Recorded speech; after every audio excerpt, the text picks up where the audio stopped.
ቅዱስ ገብርኤል ነዴና ቅዱስ ድንግል ማርያም መጽሐፍ ስራት አለው ታይልዋ ንሱ አብይ ኮኸውን እዩ ወድሉሉውን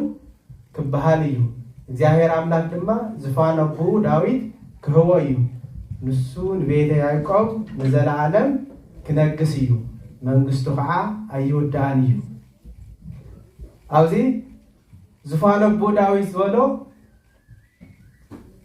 ጎይታና መድኃኒትና ኢየሱስ ክርስቶስ ቅድመ ሙላዱ እግዚአብሔር አምላክ ለዳዊት አው ዝፋንካ ከዓረፍ እየ ዘላለም ዓሪፈም ክነብር እየ ዝበሎ እቲ ዝፋን ዝኾነ ስጉ እዩ አዴና ቅድስት ድንግል ማርያም ድማ አፍቲ ማቴዎስ ወንጌል እንድሕር ተንቢብኩም ወደ አብርሃም እንዳለ ወደ አብርሃም ወደ ይስሐቅ እንዳለ ናይ ጎይታና መድኃኒትና ኢየሱስ ክርስቶስ ሓረግ ዘርኢ እስከ አዳም ይኸይድ ስለዚህ ዳዊት ስለዘሎ እቲ ዝፋን ዝበሎ ካብ አዴና ቅድስት ድንግል ማርያም ከም ዝውለድ እዩ ዘርደና ስለዚህ አዴና ቅድስት ድንግል ማርያም ቅዱስ ገብርኤል እቲ ትወልዶ ናይ ዘላለም አምላክ ናይ ዘላለም ንጉስ ናይ ዘላለም አቦ ምዃኑ ስለዝፈለጠት ከም ቃልካ ይኹነኒ ኢላ ዝተቀበለት ብፅዕትን ቅድስትን መጸጊዕትና ዝኾነት አዴና ቅድስት ድንግል ማርያም ኣብ ሉቃስ ወንጌል እንታይ ኢላ እንሆ ካብ ሎሚ ጀሚሩ ትውልድ ሁሉ ብፅዕት ክብለኒ እዩ እቲ ምንታይ ብፅዕት ዝብላ ሓደ መሰረታታ ካፍቶም ቅዱሳን አድባር ዝተባሃሉ አቦታት ስለ ዝኾነ ካልኣይ ከዓ ጎይታና መድኃኒትና ኢየሱስ ክርስቶስ ካብኣ ክወለድ ስለ ዝፈቐደ ኣብ ናይ ረቡዕ ውዳሴ ማርያም ኣባ ኤፍሬም እንታይ እዩ ነፀረ ኣብ ሰማይ ወይረከበ ዘከማኪ ፈነወ ዋህዶ ወተወልደ እምኔኪ ነፀረ ኣብ ሰማይ ካብ ሰማይ ኮይኑ እግዚአብሔር አብ ተመልከተ አጫነወን ከማኸ ዝበለ ቅድስና ዘሎ ከማኸ ዝበለ ንጽህና ዘሎ ከማኸ ዝበለ ንእግዚአብሔር አምላክ ዝተመቸወ ልብ ግን አይረኸበን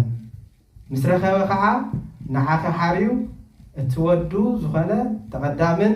ተኸታልን ዘይብሉ ወዱ እግዚአብሔር ወልድ ናባኸ ከርስኺ ለኣኾ ካባኸ ከዓ ስጋ ነፍስን ወሲዱ ፍጹም ሰብ ፍጹም አምላክ ኮነ ይብለና ስለዚህ እቲ አዴና ቅድስት ድንግል ማርያም ካብ ሎሚ ጀሚሩ ትውልድ ሁሉ ብፅዕት ክብለኒ ዝበሎ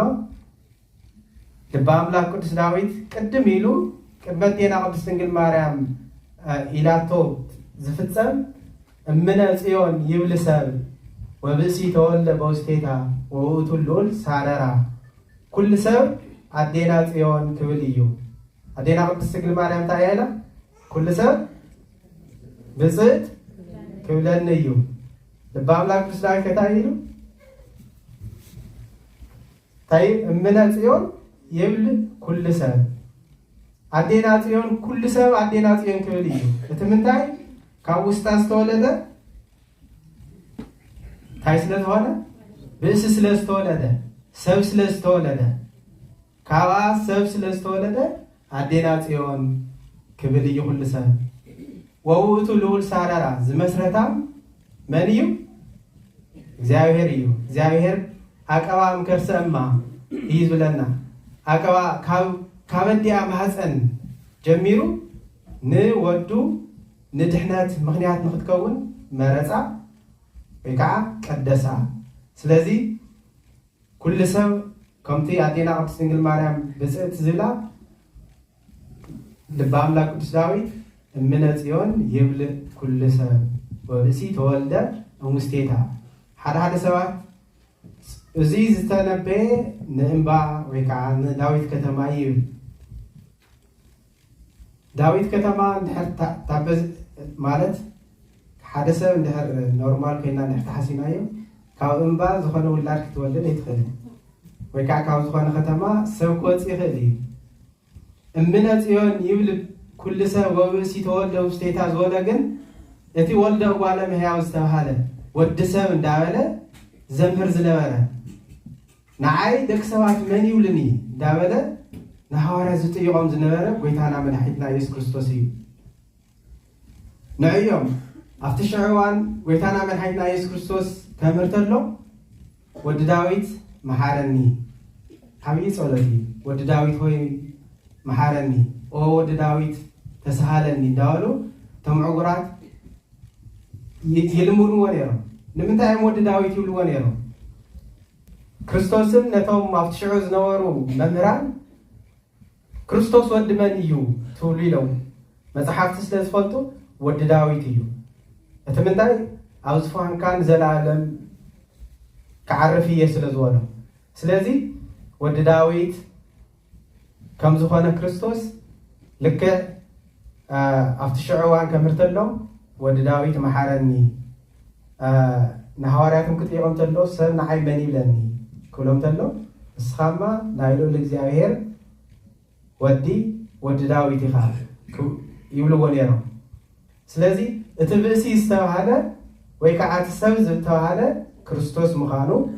سيون استوهالت كعا عدينا قدس دنجل مريم مخانا يردنا مالتي كالي وسخب بيلو لب أملاك قدس داويت حاونا مرقيتا ساميل زيزيم ولا ماتي اسمها رياك زيابير لسيون وعودرا كما تكونو مهدرو ذاتي يتي مرافي العالم زي أهدر اسمها ريكوا እግዚአብሔር ንጽዮን መሪ ጽዋይ ከፍ ከፍም ኩላ ቢልዋይ ንምንታይ محدري ونزلعلم محدري نختكون نزلعلم محدري تاي نختكون مريض يا يومو عوا حدريه يلو لب أملاك قدس داويت زمير وي لب أملاك قدس داويت كزمرتلو ازي أدينا قدس دنجل مريم اتي እግዚአብሔር ወልድ ትበሃል ክርስቶስ ወሊዳ ንዘለዓለም አዋ ዓሪፉ ከም ዝነብር ይዘርዳና ማለት እዩ ውዳሴ ማርያም ኩሉ ግዜ ውዳሴ ማርያም ዘውመት ኩሉ ምክንያት ሓደ ግዜ ውዳሴ ማርያም ክነብወት ኣለና ወይ ከዓ ክንጽልየት ኣለና ስቂሉ ዝተኣኻኸበ ይኮነን ካብ መጽሓፍ ቅዱስ ዝወፀ እዩ አባ ኤፍሬም ኣብ መሳጢሩ መጽሓፍ ቅዱስ مسنا دينا قدس دنجل مريم ثم دينا قدس دنجل مريم استنغرو بتقلالا خمزلو ناي بويتانا مدحيتنا يسوع كريستوس سمو خان زغلط عبي صلاتي سلازي بدن بخنصليو زغبنا عبي صلاتي ايويا لدنجل يتكال تنغرو اسم اغزي هاريا مصا وهدر لايلها زي حدر مستبرهان حوال وزي يقرو ناي دينا ناي قدس دنجل مريم ايويا أبيتها ما نمسك الناقر أيهاد أتمنى كرويل سماويان سرافيل سماويان معات لي كان ملائكة منبر السكمو زفاني كما يو إلى زتي الأملاك أفتان نشتي صبام بحثنا زو السنتو نسان سلازخانة زي أبهرياكوس أو كداسي تايوت እቶም ሸውዓተ መጋረጃታትስ ኣብ ማህፀንኪ ኣበይ ተዘርግሑ እቶም ሸውዓተ መጋረጃታት ዝበሃሉ ናይ ጎይታና እቶም ብእሳት ናይ በሓዊ ናይ ሓዊ መጋረጃታት እዮም ከመይ ኢሎም ኣብ ማህፀንክስ ብየማን ድዩ ብፀጋም ድዩ እንዳበለ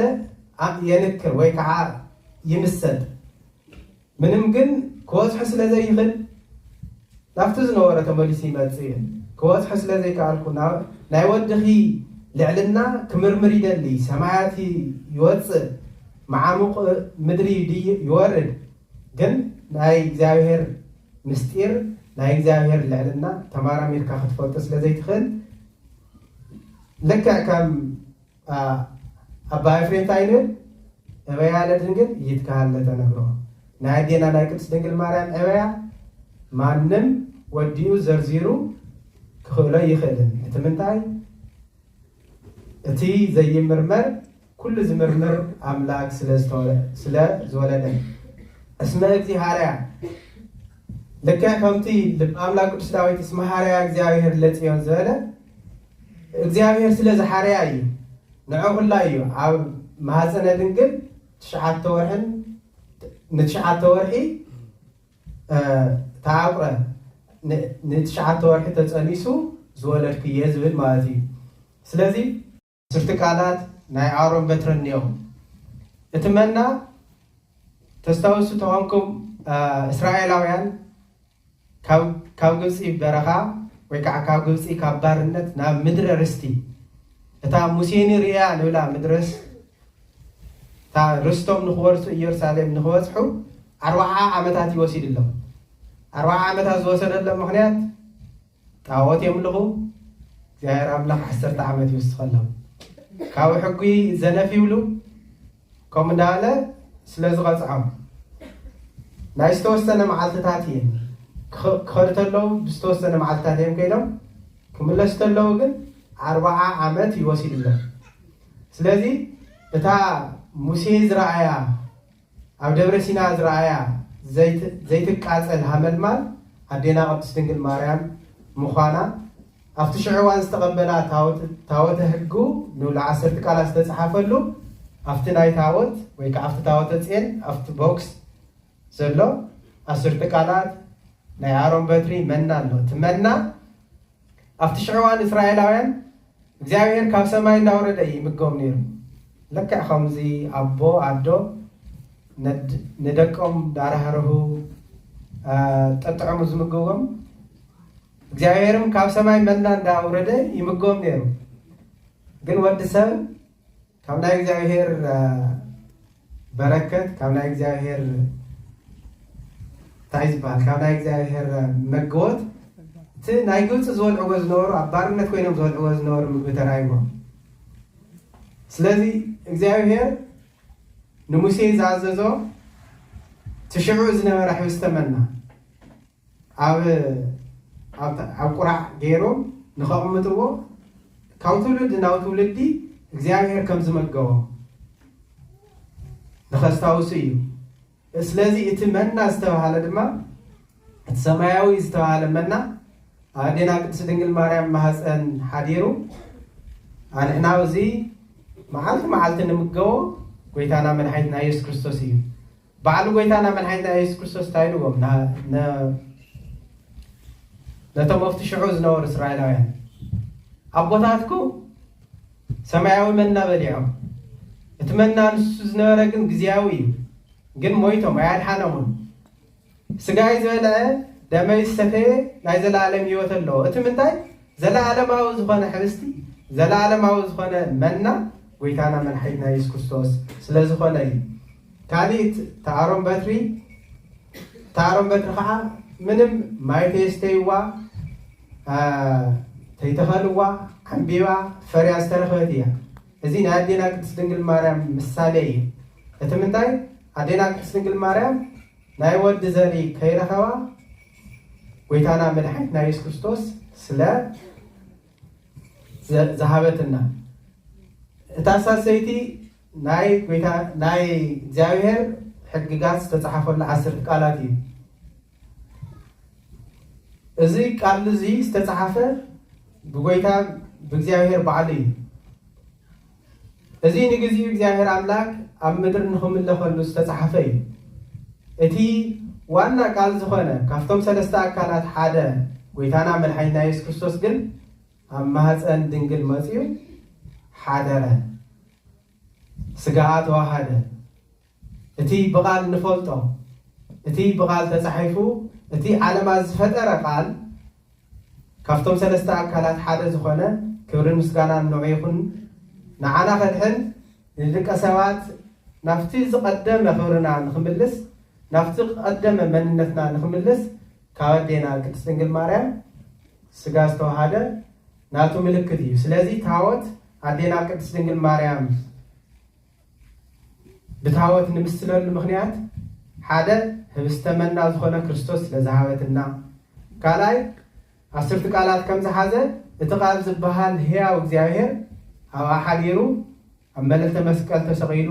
ስለዘድሕነና ካሊእ እቲ ታወት ካብ ዘይብስብስ ካብ ዘይነቅፅ ዕንጨይቲ እዩ ተሰሪሑ ሕዝም ናብ ውዳሴ ማርያም ይኮስተኩም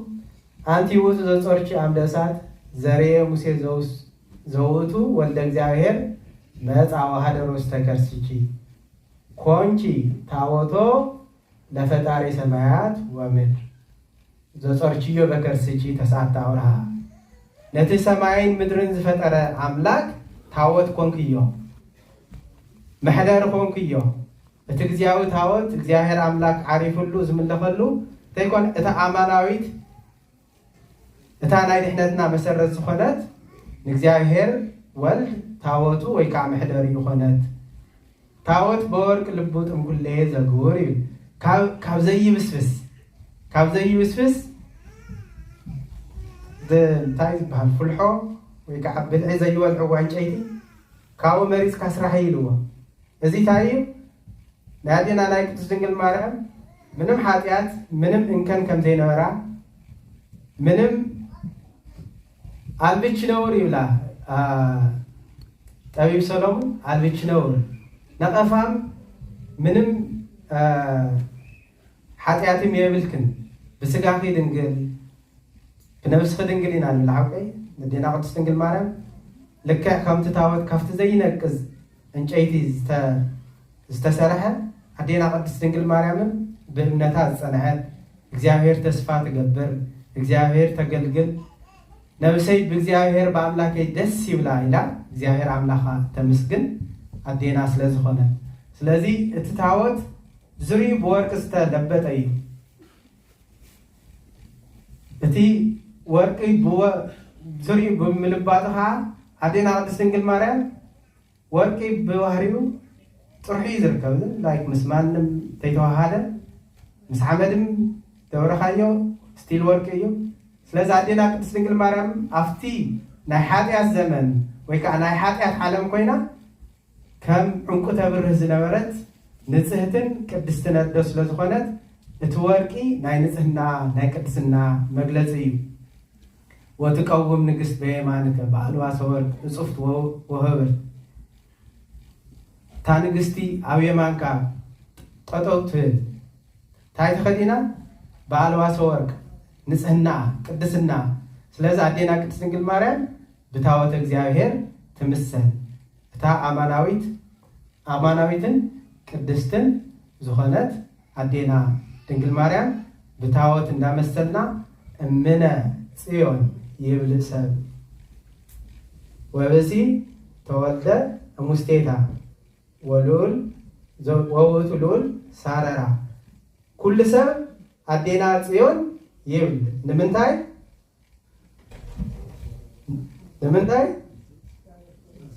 ልዑል ወብእሲ ተወልደ እምኔሃ ብእሲ መን እዩ ክርስቶስ ስለዝወለደት ስለዚ ክርስቶስ ከዓ ስለዝወለደ ኣንሕናም ኩለና ኣዴና ጽዮን ንብል ልበ ኣምላክ ቅዱስ ዳዊት ልክዕ ከምቲ